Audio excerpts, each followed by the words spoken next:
Hitler माँ और जादुई सेब। एक बार की बात है, मीरा की अपनी दो बेटियां थीं, सोना और मोना। उसकी एक सौतेली बेटी भी थी जिसका नाम था सुहानी। अपनी दोनों बेटियों को तो बहुत लाड प्यार से रखती थी, लेकिन उस अनाथ को घर की नौकरी बनाकर रखती थी। मीरा सुहानी की बहुत ज्यादा पिटाई किया करती थी और खाने के लिए सिर्फ सूखी रोटी या फिर घर वालों का बचा कुचा खाना देती थी। और अगर किसी दिन खाना नहीं बचता तो उसे भूखा ही सोना पड़ता था। एक दिन सोना और मोना बहुत सारी शॉपिंग करके आती हैं और अपनी माँ को दिखाते हुए कहती हैं, मम्मी ये देखो, आज मैंने बहुत सारी शॉपिंग की है। ज्यादा नहीं, बस 50,000 रुपए ही खर्च किए हैं। बहुत मजा आया शॉपिंग करने में। ये देखिए देखिए मम्मी, हम आपके लिए भी बनारसी साड़ी लेकर आए हैं।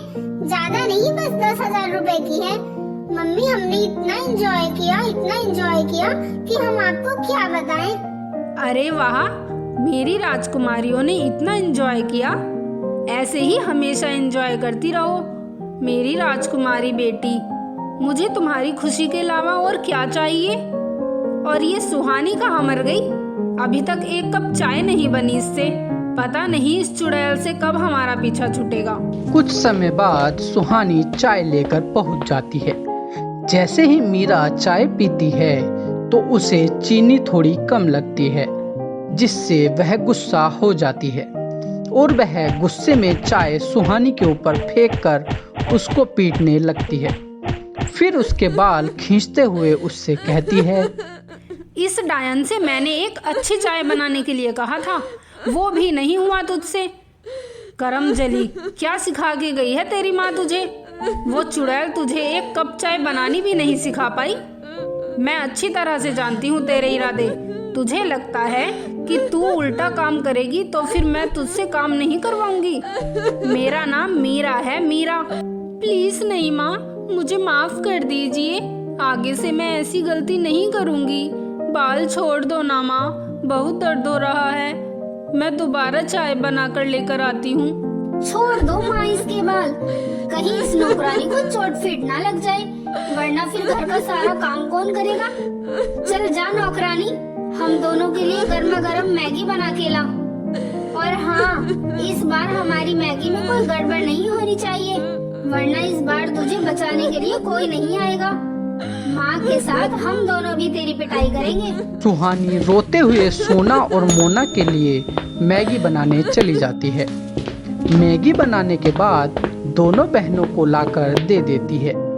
उधर सुहानी को खाना खाए हुए 3 दिन हो गए थे। उसे बहुत जोरों की भूख लगी थी।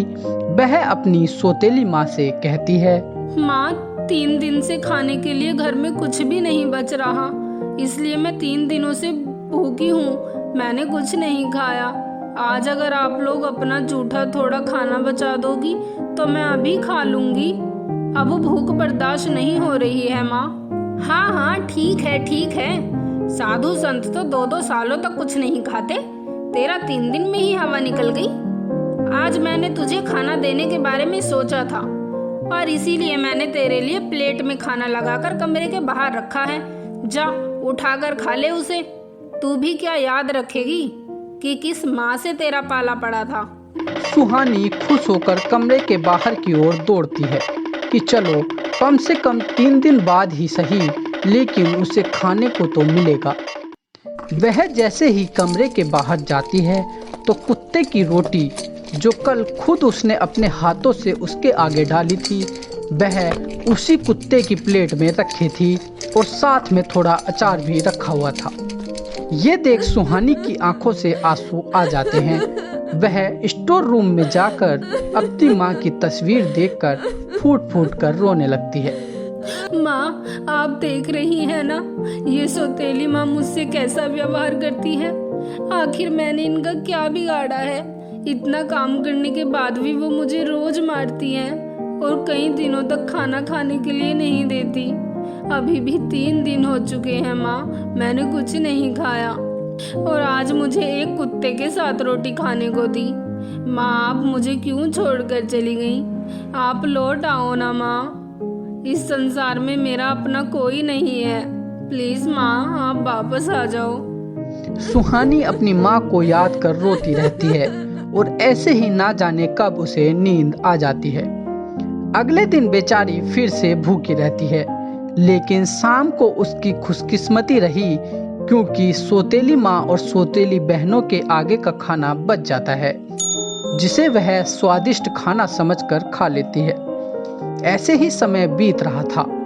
एक दिन मीरा को उसकी माँ का फोन आता है तो वह अपनी दोनों बेटियों से कहती है, अरे मेरी राजकुमारियों, मुझे तुम्हारी नानी के घर जाना है।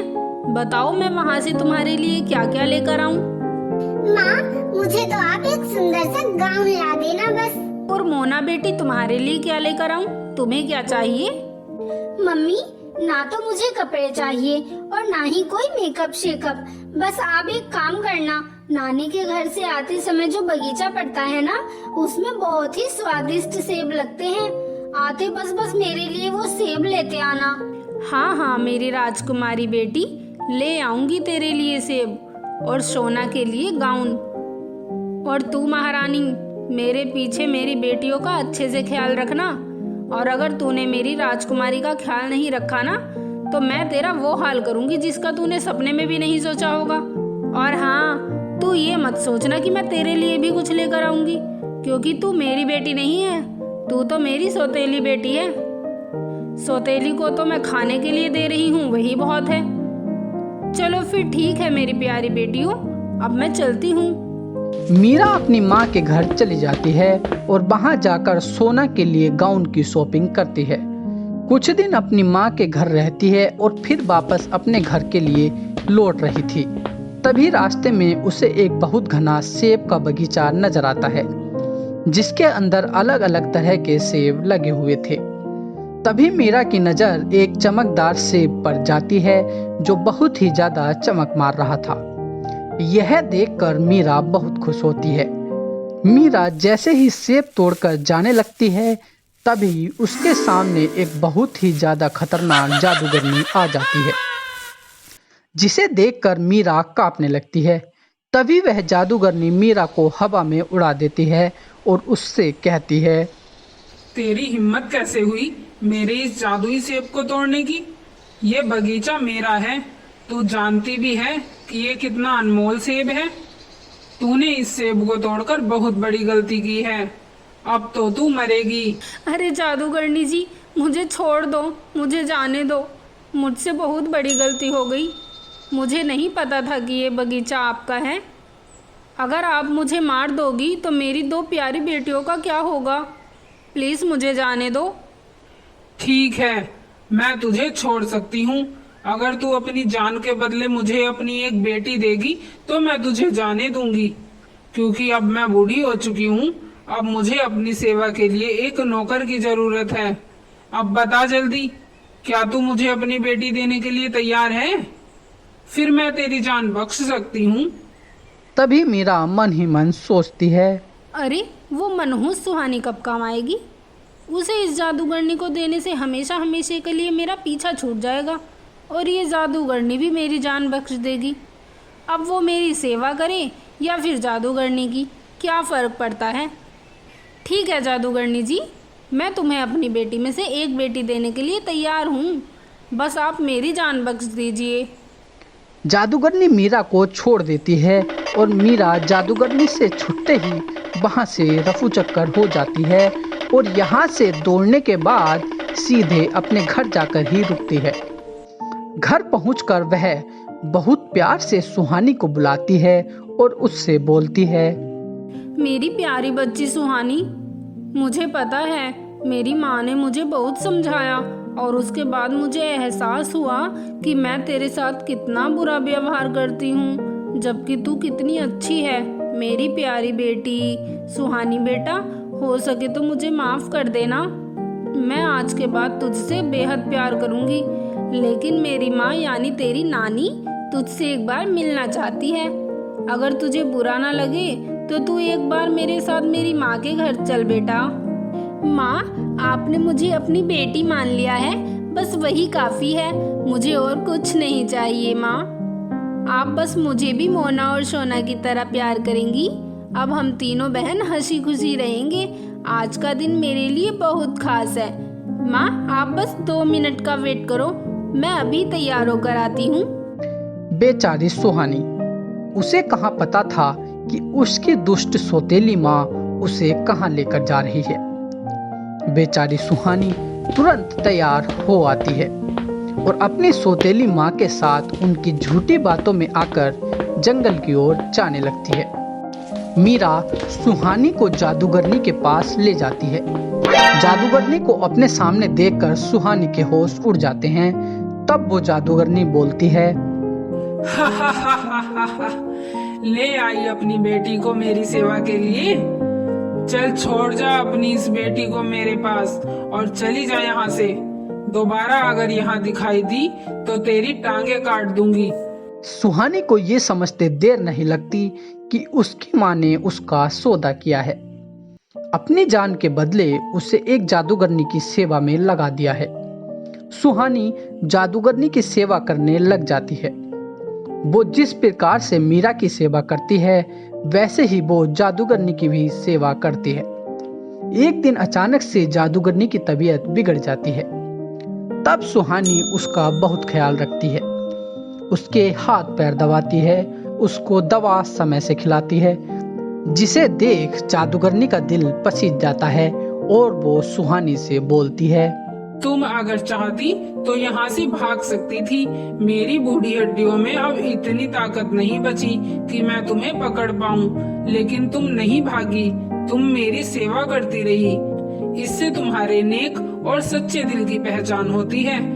बेटी, मैं अब बस कुछ ही दिनों की मेहमान हूँ। मैंने अपने समय में बहुत धन दौलत कमाई है, लेकिन अब अपने अंतिम समय में मैं उसे अपने साथ तो नहीं ले जा सकती, इसलिए अब वो सारी धन दौलत तुम्हारी हुई। और हाँ, सबसे अहम और खास बात, जिस जादुई सेब की वजह से तुम मेरे पास आई हो, आज से वो सेब भी तुम्हारा, और उस जादुई सेब से जो भी तुम मांगोगी वो तुम्हें मिल जाएगा। तुम इस दुनिया की सबसे ताकतवर लड़की बन सकती हो। इतना कहकर जादूगरनी इस दुनिया को अलविदा कर देती है। फिर सुहानी उस जादुई सेब को लेकर एक सुनसान जगह पर जाती है। वह उससे अपने लिए एक रहने का अच्छा सा घर मांगती है। उसके इतने बोलते ही एक आलीशान सा घर उसके लिए बन जाता है। फिर वो उस घर में अपना जीवन व्यतीत करने लगती है। ऐसे ही काफी समय बीत गया। उसे अपने सौतेली माँ की याद आती है। वो अपने जादुई सेब को लेकर अपनी माँ के घर पहुंच जाती है। वहां पर वो देखती है कि उसकी माँ बीमार पड़ी है। वो अपनी माँ से सारे हालात पूछती है। तब उसकी माँ उसे बताती है कि उसके बीमार पड़ने के बाद उसकी दोनों बेटियां उसको यहाँ पर मरने के लिए छोड़ गई। उसका कोई भी साथ देने वाला नहीं बचा। ये सुन सुहानी को अपनी माँ की ऐसी हालत देख उस पर दया आ जाती है। वो जादुई सेब से अपनी माँ को ठीक करने को कहती है। तभी जादुई सेब अपने जादू से उसकी माँ मीरा को एकदम स्वस्थ कर देता है। ये सब देख मीरा की आंखों में आंसू आ जाते हैं और बोलती है, मेरी अपनी बेटियां मुझे ऐसी हालत में मरने के लिए छोड़ गईं, लेकिन तुम्हारे साथ इतना बुरा व्यवहार करने के बाद भी तुमने मेरा साथ दिया और मुझे ठीक किया। मुझे माफ कर दे बेटी। इतना बोलने के बाद सुहानी अपनी माँ को गले लगा लेती है और फिर दोनों माँ बेटी आराम से बाकी की सारी जिंदगी खुशी खुशी बिताने लगती हैं। तो दोस्तों, आपको हमारी ये कहानी कैसी लगी हमें कमेंट सेक्शन में लिखकर जरूर बताएं। कहानी अगर अच्छी लगी हो तो दोस्तों और रिश्तेदारों से शेयर करें। और अभी तक अगर आपने हमारे चैनल को सब्सक्राइब नहीं किया है तो प्लीज़ हमारे चैनल को सब्सक्राइब कर लें और बेल आइकन को भी दबा दीजिए, ताकि हम आपके लिए आगे भी ऐसी मज़ेदार कहानियाँ लाते रहें। तो दोस्तों, हम मिलते हैं अगली कहानी में। तब तक के लिए इजाज़त दीजिए। धन्यवाद।